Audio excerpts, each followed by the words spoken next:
যখন তার মা কবরবাসী ছিল তখন তাকে জন্ম দিয়েছে। আমি ফিরে আসতেই দেখলাম আমার স্ত্রীর কবরে আগুন জ্বলছে।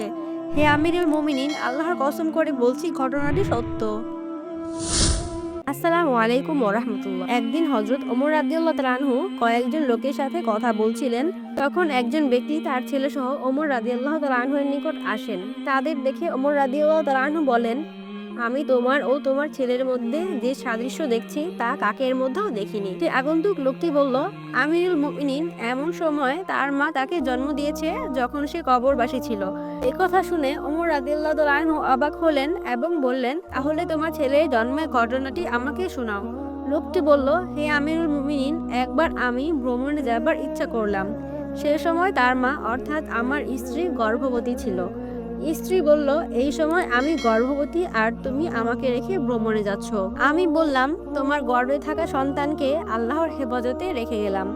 একথা বলে আমি ভ্রমণে চলে গেলাম। বেশ কয়েক বছর আমি ভ্রমণে থাকলাম। বাড়িতে ফিরে আমার ঘর তালাবদ্ধ দেখে আমার প্রতিবেশীদের জিজ্ঞেস করলাম, আমার স্ত্রী কোথায়? তারা বলল, আপনার স্ত্রী অনেক বছর আগেই মারা গেছে। তা শুনে আমি ইন্নালিল্লাহ বলে আমার চাচাতো ভাইকে নিয়ে আমার স্ত্রীর কবরের কাছে গেলাম। আমি অনেকক্ষণ কবরের পাশে দাঁড়িয়ে থাকার পর মাত্র কয়েক গজ দূরে ফিরে আসতেই আমার স্ত্রীর কবরে আগুনের কুণ্ড দেখতে পেলাম। আমি আমার ভাইকে বললাম, এখানে আগুন এলো কি করে? সে বলল, প্রতিদিন ভাবির কবরে আগুন দেখা যায়। এটা শুনে আমি ইন্নালিল্লাহ পড়ে বললাম, আমার স্ত্রী তো অনেক পুণ্যবতী ছিল এবং সে তাহাজ্জুদ নামাজ আদায় করত। আমার ভাইকে দ্বিতীয়বার কবরের নিকট নিয়ে যেতে বললাম। তারপর আমাকে কবরের কাছে নিয়ে গেল। আমি কবরস্থানে গেলাম এবং আমার চাচাতো ভাই বাইরে দাঁড়িয়েছিল। আমি একা একা কবরের কাছে গেলাম এবং দেখলাম কবরটি খোলা। আমার স্ত্রী কবরের ভিতরে বসে আছে এবং আমার ছেলে তার চারপাশে ঘুরে বেড়াচ্ছে। আমি সেই দিকে মনোযোগ দিয়ে দেখছিলাম, এমন সময় গায়েবী আওয়াজ এলো, হে আল্লাহ পাকের কাছে আমানতকারী, তোমার আমানত তুমি ফেরত নিয়ে যাও।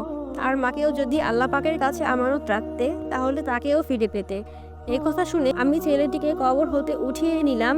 ছেলেটিকে উঠানোর সাথে সাথে কবরটি সমান হয়ে গেল। তারপর লোকটি বলল, হে আমিরুল মুমিনিন, আমি আল্লাহ পাকের শপথ করে বলছি ঘটনাটি সম্পূর্ণ সত্য।